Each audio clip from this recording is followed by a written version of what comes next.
राणा गुरजीत के खिलाफ कांग्रेस विधायकों ने मोर्चा खोल दिया है। दरअसल 4 विधायकों ने पार्टी से निष्कासित करने की मांग को लेकर सोनिया गांधी को पत्र लिखा और राणा गुरजीत पर पार्टी विरोधी गतिविधियों में शामिल होने का आरोप लगाया। नवतेज चीमा के खिलाफ राणा गुरजीत के बेटे बतौर आजाद उम्मीदवार सुल्तानपुर लोधी सीट से उतरे हैं, तो जबकि नवतेज चीमा, सुखपाल खैरा, अवतार सिंह, बाबा हेनरी और बलविंदर सिंह धालीवाल के पत्र वाला दस्तखत भी इसमें शामिल किया गया है।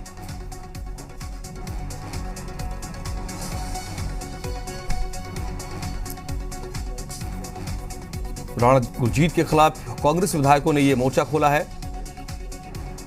और 4 विधायकों ने पार्टी से निष्कासित करने की मांग की है और इसे लेकर सोनिया गांधी को पत्र भी लिखा गया है।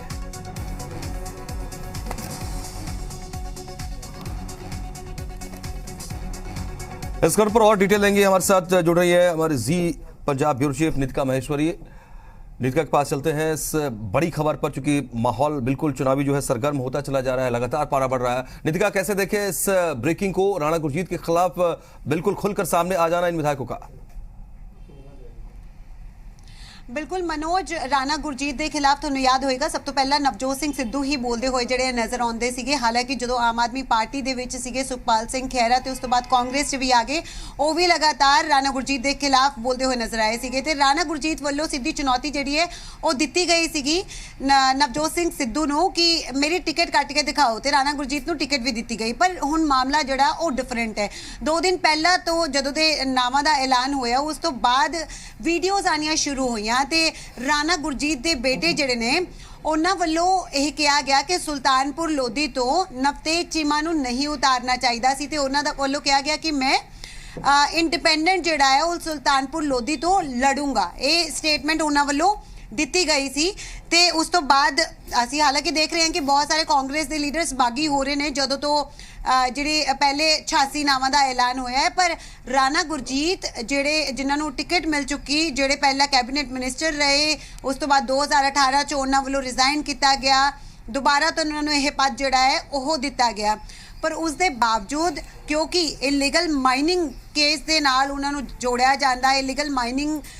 ਦੇ ਨਾਲ ਉਹਨਾਂ ਦਾ ਨਾਂ ਜਿਹੜਾ ਹੈ ਲਗਾਤਾਰ ਜੋੜਿਆ ਜਾਂਦਾ, ਉਹਨਾਂ ਨੂੰ ਆਰੋਪੀ ਠਹਿਰਾਇਆ ਜਾਂਦਾ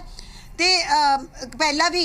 ਕਈ ਜਿਹੜੇ ਲੀਡਰਸ ਨੇ ਉਹਨਾਂ ਦੇ ਖਿਲਾਫ ਆਵਾਜ਼ ਚੁੱਕੇ ਨੇ। ਪਰ ਹੁਣ ਕਿਉਂਕਿ ਨਵਤੇਜ ਚੀਮਾ ਦੇ ਖਿਲਾਫ ਉਹਨਾਂ ਦੇ ਬੇਟੇ ਵੱਲੋਂ ਜਿਹੜੇ ਬਿਆਨ ਦਿੱਤੇ ਗਏ ਉਸ ਤੋਂ ਬਾਅਦ ਲੈਟਰ ਜਿਹੜਾ ਉਹ ਲਿਖਿਆ ਗਿਆ ਹੈ। ਜਿਹੜੇ ਦੁਆਬਾ ਰੀਜਨ ਦੇ MLAs ਨੇ, ਚਾਹੇ ਉਹ ਫਗਵਾੜਾ ਤੋਂ ਹੋਣ, ਭੁਲੱਥ ਤੋਂ ਹੋਣ, ਸੁਲਤਾਨਪੁਰ ਲੋਧੀ ਤੋਂ ਹੋਣ, ਜਲੰਧਰ ਨੌਰਥ ਤੇ ਬੰਗਾ ਵੱਲੋਂ, ਉਹਨਾਂ ਵੱਲੋਂ ਬੰਗਾ ਤੋਂ ਜਿਹੜੇ ਲੀਡਰ ਹੋਣਗੇ ਉਹਨਾਂ ਵੱਲੋਂ ਵੀ ਜਿਹੜਾ ਹੈ ਸੋਨੀਆ ਗਾਂਧੀ ਨੂੰ ਲੈਟਰ ਲਿਖਿਆ ਗਿਆ ਹੈ ਤੇ ਕਿਹਾ ਹੈ ਕਿ ਤੁਸੀਂ ਰਾਣਾ ਗੁਰਜੀਤ ਨੂੰ ਪਾਰਟੀ ਚੋਂ ਕੱਢੋ ਕਿਉਂਕਿ ਉਹ ਲਗਾਤਾਰ ਪਾਰਟੀ ਦੇ ਖਿਲਾਫ ਬਿਆਨ ਦੇ ਰਹੇ ਨੇ। ਨਾਲ ਹੀ ਉਹਨਾਂ ਦੇ ਬੇਟੇ ਵੱਲੋਂ ਕਿਹਾ ਜਾ ਰਿਹਾ ਕਿ ਉਹ ਸੁਲਤਾਨਪੁਰ ਲੋਧੀ ਤੋਂ ਇੰਡੀਪੈਂਡੈਂਟ ਲੜਨਗੇ। ਤਾਂ ਉਹਨਾਂ ਨੇ ਕਿਹਾ ਕਿ ਇਸ ਨਾਲ ਪਾਰਟੀ ਦੀ ਛਵੀ ਨੂੰ ਨੁਕਸਾਨ ਪਹੁੰਚ ਰਿਹਾ ਕਿਉਂਕਿ ਨਵਤੇਜ ਚੀਮਾ ਮੌਜੂਦਾ MLA ਨੇ ਤੇ ਉਹਨਾਂ ਨੇ ਜਿਹੜਾ ਹੈ ਆਪਣੇ ਹਲਕੇ ਦੇ ਵਿੱਚ ਵਧੀਆ ਕੰਮ ਕੀਤਾ ਹੈ। ਪਰ ਜਿਸ ਤਰ੍ਹਾਂ ਸਵਾਲ ਚੁੱਕ ਰਹੇ ਨੇ ਰਾਣਾ ਗੁਰਜੀਤ ਤੇ ਉਹਨਾਂ ਦੇ ਬੇਟੇ, ਇਸ ਨਾਲ ਪਾਰਟੀ ਨੂੰ ਨੁਕਸਾਨ ਹੋ ਰਿਹਾ ਹੈ। ਇਸ ਲਈ ਰਾਣਾ ਗੁਰਜੀਤ ਨੂੰ ਪਾਰਟੀ ਚੋਂ ਉਹਨਾਂ ਤੇ ਰਾਣਾ गुरजीत ਤੇ ਕੋਈ ਨਾ ਕੋਈ कार्रवाई ਕਰਨ ਦੀ ਜਿਹੜੀ ਮੰਗ ਹੈ ਉਹਨਾਂ ਵੱਲੋਂ ਕੀਤੀ गई है। नहीं, ऐसे मौके पर कि जब आप टिकट भी फाइनल करते चले जा रहे हैं, कुछ सीटों के टिकट को लेकर के बातें चल रही है, थोड़ी बहुत और सीट्स को लेकर के बात लिस्ट आनी है,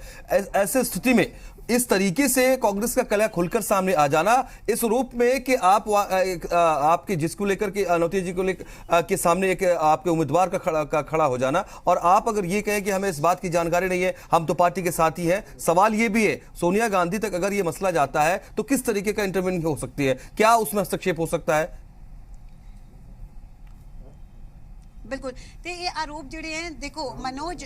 ਹੁਣ ਇਹ ਦੇਖਣਾ ਹੋਵੇਗਾ ਕਿ ਹਾਈ ਕਮਾਂਡ ਕੋਈ ਕਾਰਵਾਈ ਕਰਦੀ ਹੈ ਜਾਂ ਨਹੀਂ। ਭਾਵੇਂ ਸੋਨੀਆ ਗਾਂਧੀ ਨੂੰ ਲਿਖਿਆ ਗਿਆ ਹੈ ਪਰ ਤੁਹਾਨੂੰ ਦੱਸ ਦਈਏ ਕਿ ਨਵਜੋਤ ਸਿੰਘ ਸਿੱਧੂ ਨੇ ਵੀ ਰਾਣਾ ਗੁਰਜੀਤ ਦੇ ਬਾਰੇ ਸੋਨੀਆ ਗਾਂਧੀ ਨੂੰ ਲਿਖਿਆ ਸੀ ਤੇ ਕਿਹਾ ਸੀਗਾ ਕਿ ਹਾਈ ਕਮਾਂਡ ਨੂੰ ਕਿਹਾ ਸੀਗਾ ਕਿ ਰਾਣਾ ਗੁਰਜੀਤ ਨੂੰ ਨਾ ਤਾਂ ਮੰਤਰੀ ਪਦ ਦੁਬਾਰਾ ਤੋਂ ਦਿੱਤਾ ਜਾਵੇ ਤੇ ਨਾ ਹੀ ਉਹਨਾਂ ਨੂੰ ਪਾਰਟੀ ਦੇ ਵਿੱਚ ਕੋਈ ਜ਼ਿਆਦਾ ਅਹਿਮੀਅਤ ਦਿੱਤੀ ਜਾਵੇ। ਤੇ ਲਗਾਤਾਰ ਅਸੀਂ ਦੇਖਿਆ ਵੀ ਸੀਗਾ ਕਿ ਇੱਕ ਦੂਜੇ ਨੂੰ ਸੁਣਾਉਂਦੇ ਹੋਏ ਵੀ ਨਜ਼ਰ ਆਏ ਸੀਗੇ। ਨਵਜੋਤ ਸਿੱਧੂ ਨੇ ਤਾਂ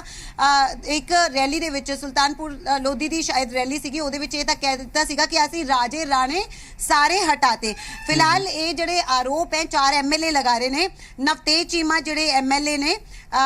ਸੁਲਤਾਨਪੁਰ ਲੋਧੀ ਤੋਂ, ਸੁਖਪਾਲ ਸਿੰਘ ਖਹਿਰਾ ਜਿਹੜੇ ਖੇਮਕਰਨ ਤੋਂ MLA ਨੇ ਤੇ ਅਵਤਾਰ ਸਿੰਘ ਬਾਵਾ ਹੈਨਰੀ ਐਮਐਲਏ ਜਿਹੜੇ ਬਲਵਿੰਦਰ ਸਿੰਘ ਧਾਲੀਵਾਲ ਐਮਐਲਏ ਇਹਨਾਂ ਚਾਰਾਂ ਵੱਲੋਂ ਇਹ ਲੈਟਰ ਲਿਖਿਆ ਗਿਆ ਹੈ ਤੇ ਕਿਹਾ ਗਿਆ ਹੈ ਕਿ ਰਾਣਾ ਗੁਰਜੀਤ ਜਿਹੜੇ ਨੇ ਉਹ ਬੀਜੇਪੀ ਦੇ ਹੱਥਾਂ ਦੇ ਵਿੱਚ ਖੇਲ ਰਹੇ ਨੇ ਤੇ ਬੀਜੇਪੀ ਜਿਹੜੀ ਸਾਜ਼ਿਸ਼ ਰਚ ਰਹੀ ਹੈ ਉਸ ਨੂੰ ਰਾਣਾ ਗੁਰਜੀਤ ਸਹੀ ਕਰਨ ਦੀ ਕੋਸ਼ਿਸ਼ ਜਿਹੜੇ ਕਰ ਰਹੇ ਨੇ। ਨਾਲ ਹੀ ਇਹ ਕਿਹਾ ਗਿਆ ਹੈ ਕਿ ਰਾਣਾ ਗੁਰਜੀਤ ਹਾਲੇ ਵੀ ਕੈਪਟਨ ਅਮਰਿੰਦਰ ਸਿੰਘ ਦੇ ਨਾਲ ਮਿਲੇ ਹੋਏ ਨੇ, ਬੀਜੇਪੀ ਦੇ ਨਾਲ ਮਿਲੇ ਹੋਏ ਨੇ। ਇਹ ਉਹਨਾਂ ਵੱਲੋਂ ਐਲੀਗੇਸ਼ਨ ਲਗਾਏ ਗਏ ਨੇ ਕਿ ਪਾਰਟੀ ਦੀ ਛਵੀ ਖਰਾਬ ਕਰ ਰਹੇ ਨੇ, ਪਾਰਟੀ ਨੂੰ ਨੁਕਸਾਨ ਪਹੁੰਚਾਉਣ ਦੀ ਕੋਸ਼ਿਸ਼ ਕਰ ਰਹੇ ਨੇ, ਇਸ ਲਈ ਕੋਈ ਨਾ ਕੋਈ कार्रवाई जी है और राणा गुरजीत के खिलाफ की जाए। अब एक स्थिति ये है, आपने अब पहले भी बताया कि अगर इस मामले में नवजोत सिंह सिद्धू ने पहले भी इस मामले को उठाया और वहां एक्शन अगर नहीं हुआ है, अब खुलकर ऐसी स्थिति में कि जब टिकट का बंटवारा हो रहा है, आप बिल्कुल अब अगले स्टेप पे आप जाने वाले हैं चुनाव में, यहां इस तरह की स्थिति बन रही है। समझना ये चाह रहा हूं कि पंजाब कांग्रेस के लिए चैलेंजेस बढ़ी हुई और नजर आ रही हैं या नवजोत सिंह सिद्धू और सीएम चरणजीत सिंह चन्नी जिस तरीके से ये दावा कर रहे हैं कि हम बिल्कुल साथ हैं, कांग्रेस बिल्कुल एकजुट है, पंजाब में कहीं कोई हर्डल नहीं है, हम आगे बढ़ रहे हैं, चुनाव में जा रहे हैं और अच्छा रिजल्ट लेकर के आएंगे, ये स्थिति इस तरह की खबर के साथ कैसे देखें? मनोज देखो जे गल की जाए पंजाब दे विच जदों दी कांग्रेस ने उम्मीदवारों के नामां दा ऐलान किया है उस तो बाद तो ही क्लेश जिहड़ा ओह लगातार मचा होया है। इहदे पिछे कई कारण ने, इहदे पिछे जे मुख कारणों की गल की जाए कई जिहड़े मौजूदा एमएलए सीगे उन्हां दी टिकट कट्टी गई, जिहड़े लीडर्स नूं उम्मीद सीगी कि उन्हां नूं टिकट मिलेगी उन्हां नूं नहीं दित्ती गई, वो भी बागी हो रहे हैं क्योंकि पंजाब दे विच इस वेले मनोज हर एक लीडर को बहुत सारिया चॉइसिस ने। जे किसी नूं कांग्रेस पार्टी जिहड़ी है जे कांग्रेस दा कोई लीडर है जे उन्होंने उत्थे तवज्जो नहीं मिल रही तो उन्होंने कोल बीजेपी भी वो जा सकते हैं, बीजेपी के नाल नाल आम आदमी पार्टी दे विच जा सकते हैं, इस दे नाल ही अकाली दल दे विच जा सकते हैं। तो कह सकते हैं कि इसलिए जिहड़े भी लीडर अपनी पार्टी तो नाखुश ने उन्होंने कोल इस वेले रास्ते बहुत ने, ऑल्टरनेट बहुत ने, चूज कर सकते हैं, ऑप्शंस बहुत ने। यही कारण है कि जिदों दा कांग्रेस दे वल्लों 86 नावां दा ऐलान किया गया उस तो बाद असीं देख रहे हैं कि लगातार पंजाब कांग्रेस दे विच घमासान जिहड़ा है वो मचिया होया। इत्थों तक कि मुख मंत्री चरणजीत सिंह चन्नी दे तुसीं देखोगे भरा जिहड़े ने ਉਹ तक